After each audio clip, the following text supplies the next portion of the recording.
Okay, abusuya be ma kwa ba sonko so ereba POG Media so. Yere me ko political highway ne so highway ne de ensem bebre so ayen so ya age pene se be me abedwafo no ahu de eko ene de eba. Abusuya yembonra yensem mu no eye NDC legal team ne NDC officials na nkasa ade ensem bia ba betuja ensem amudi tuja no abusuya utie ensem na NDC for no omobo afuyi ankasa enye easy kra na omose Mensa eye ne stubbornness na oya echsidi obi abeka no omuntie no omode omasanso file petition e de Akoma court se eye easy declaration ne de omunjintum ne enjintum china na Mensa ne de onkoso na onye sade no they will teach her a lesson because of her stubbornness no bet chiri nyansa pa abusuya yensa momre no eye NDC legal team de oda no lawyer Eduzi Temakulu ono ena odisa ansam ne betuja ache se NDC painful na ete na nema o kasa ansam no na momianko na yenkonkoti ensema yakos na asa na ebekono owo ensem kan wi afahye the comment section like na share ma afofron so ensa into me and kabi POG Media so say the basis of our rejection is that yesterday, immediately after those rulings, we filed notices of appeal, and not only notices of appeal, we mounted application to stay the execution of those orders. The bailiff went to the Electoral Commission office, even though the office was open with security people. They claimed that there were no officers to receive. We proceeded to the law firm of the lawyers representing the Electoral Commission, and the clerk of that law firm was duly served with the notice of appeal and the application to stay the execution of those orders. It is our belief that whatever the Electoral Commission wanted to do, based on the service of the process on their council, they were going to, as it were, advise them not to proceed. But it appears this morning, the Electoral Commission has decided to defy all the processes that we have filed and to go ahead. We want to put it on record. This is just the beginning of a long-drawn battle.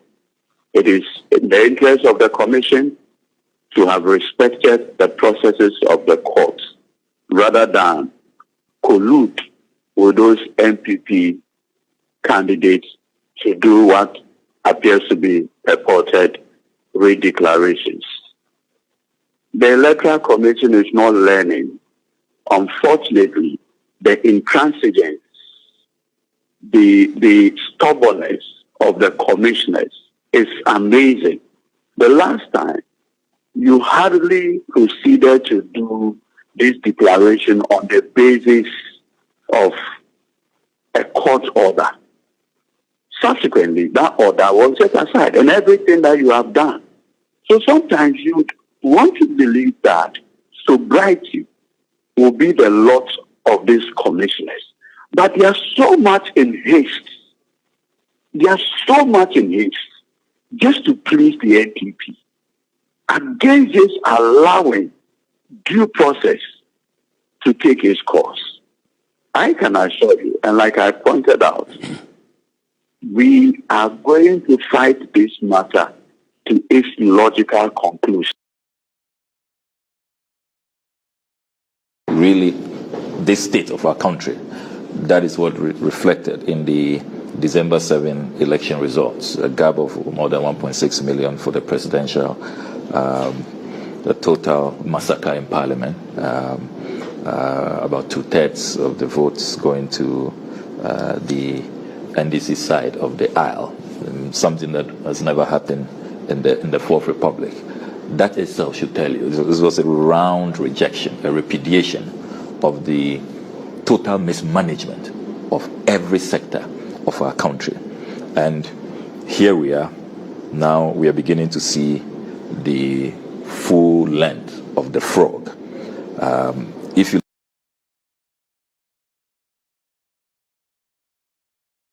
So you have to put the 118 million WAEC debt aside. Then you come to the CHAS statement. CHAS is saying that all recurrent monies owed to schools remain unpaid. CHAS is also saying that arrears for perishable items are yet to be settled. CHAS is also saying that the recent disbursement of funds appears to have excluded single track and day schools, leaving them facing significant financial constraints.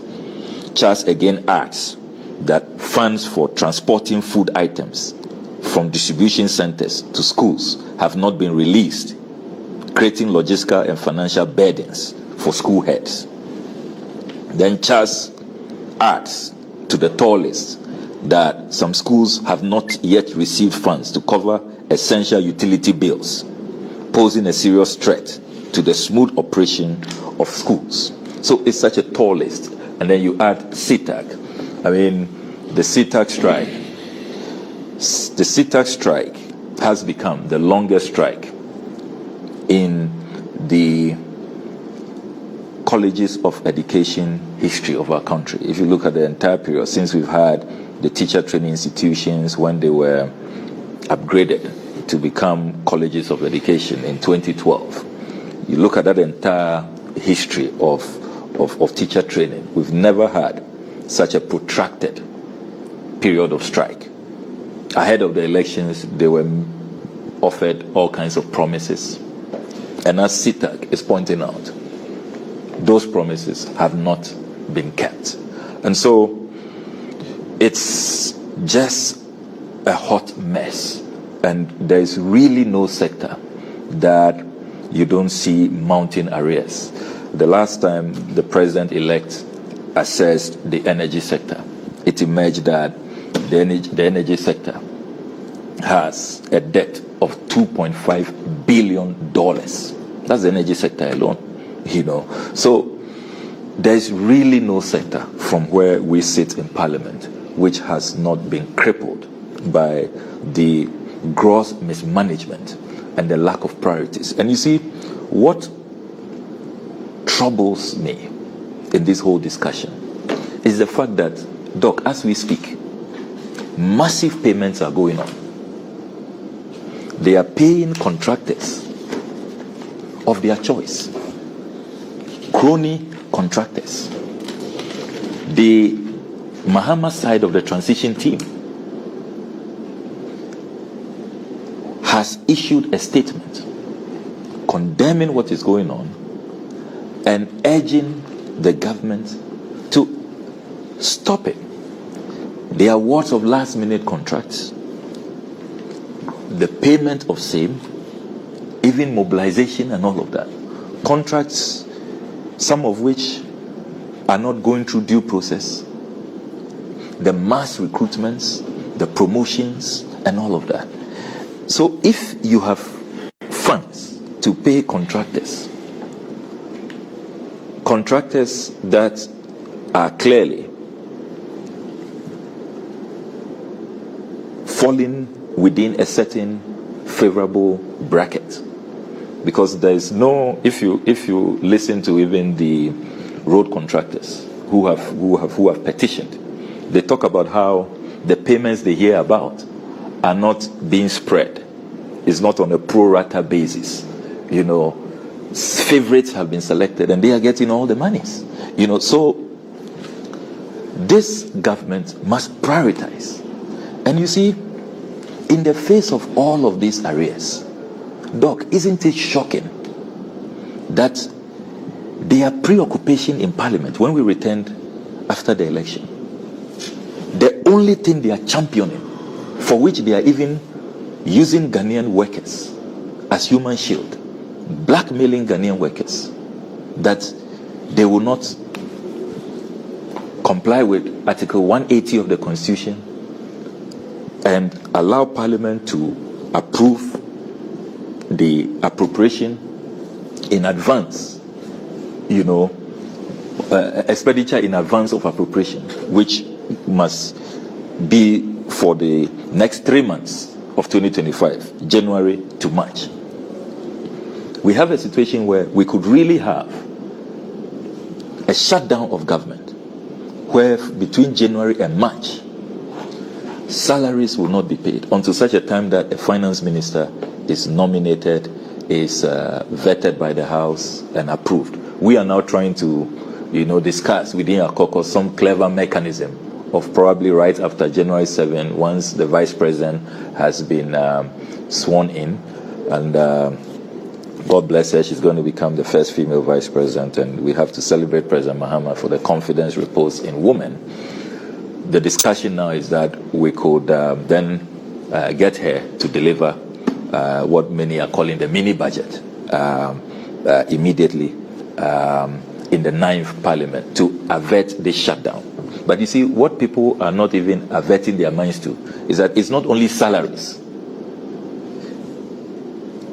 In January, from 1st January, because the 2024 budget, all public expenditure, the approval given by Parliament ends on the 31st of December 2024.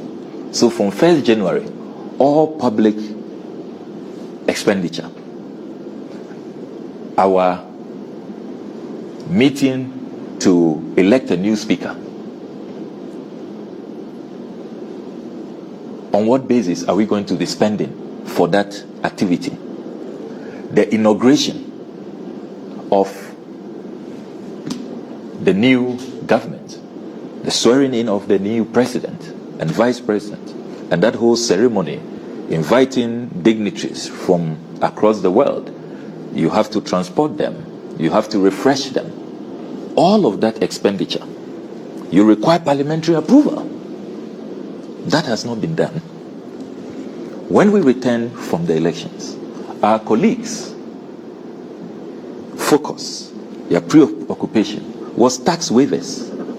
They have selected 46 crony companies as usual, and they say we should give them tax waivers in excess of $350 million. I mean, how does that make sense? You have this fiscal gap. Look at the crisis across all sectors. You can't pay debts in the energy sector, $2.5 billion. Education is in crisis. Why? 118 million. CHAS, TOR list, CTAG. There is UTA, conditions of service, and others. There are many suppliers who have written in the education space that they have not been paid. Those who have supplied textbooks, those who have supplied uniforms, those who have supplied vehicles, contractors in the space, those who are building schools, are all saying they are owed. And then you want to create more fiscal gap, a bigger fiscal deficit than you have already created. What is the basis for us approving tax waivers in excess of $350 million? And we have been resisting and will continue to resist. Because you see, this $350 million can help us to resolve these crises. Why do you want to shield these your crony companies and deny the Ghanaian people the opportunity of having revenue from these companies? They should pay their fair share. In any case, Doc, in this campaign, His Excellency John Dramani Mahama was the first to list nuisance taxes, obnoxious taxes that must go. He said e-levy must go. He said the betting tax must go. The COVID levy must go. The emissions tax must go. Later on, his counterpart, Vice President Bawumia, came along and also said that e-levy in particular must go.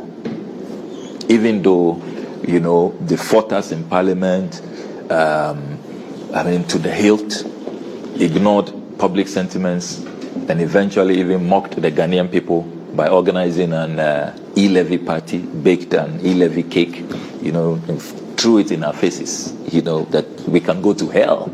Eventually, when they saw the backlash, if you read the Afro barometer, more than 79% of Ghanaians say that is the thing they hate the most, the e-levy.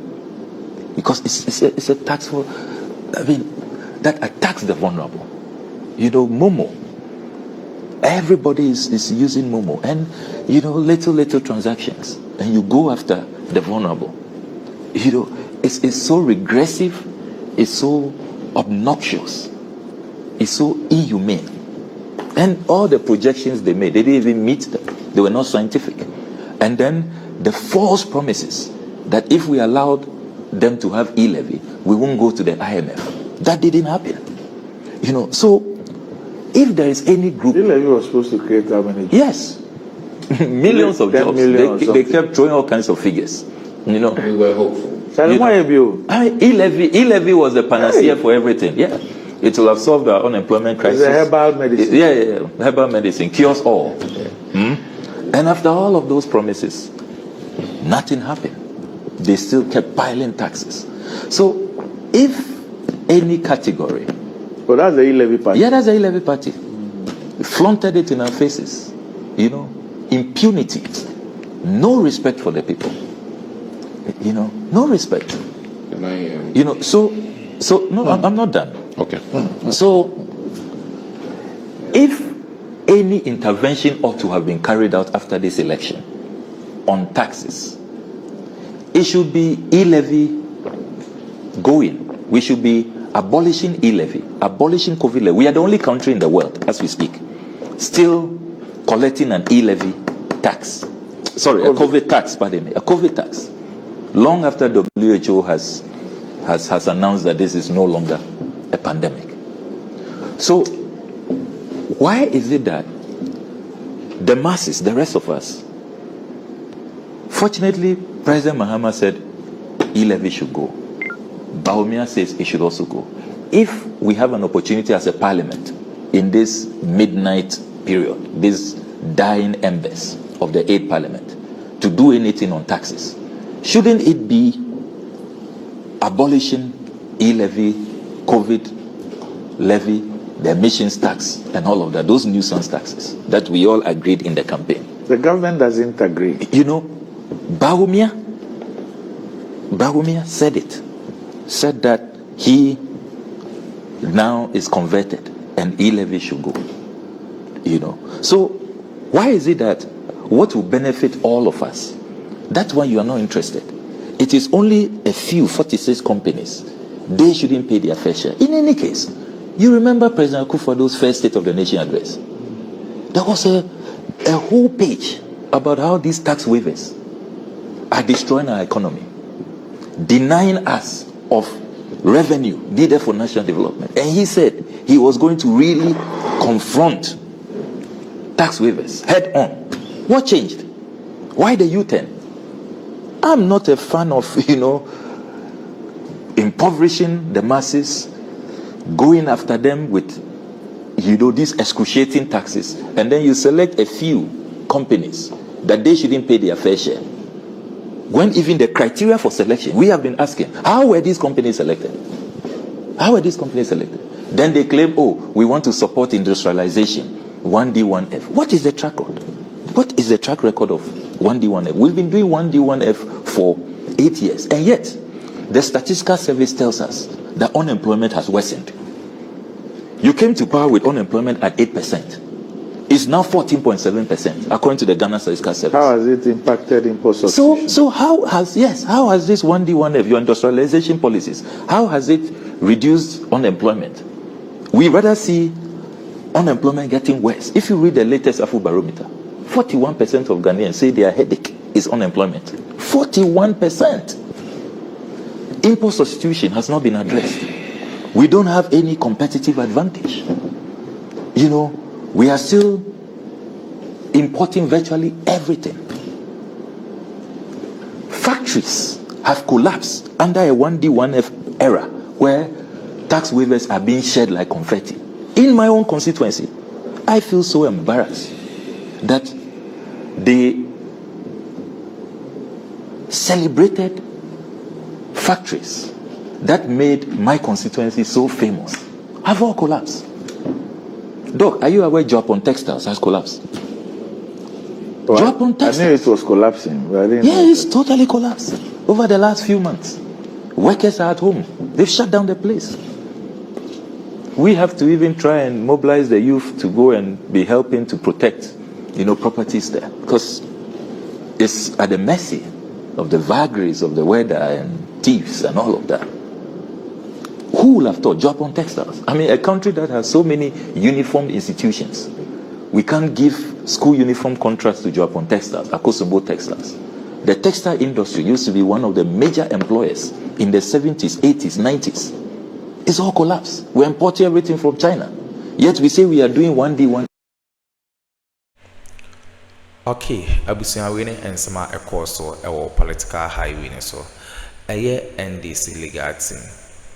Ena omode sa ensem no ebetuja NDC mpanyimfo so chese omo eta omo chia chese omo chese they will show J Mensa a better lesson. Abusia we ne ensema course so yebra ma sese mo je pene kokoti sa audio no edimai aha POG Media so medamase.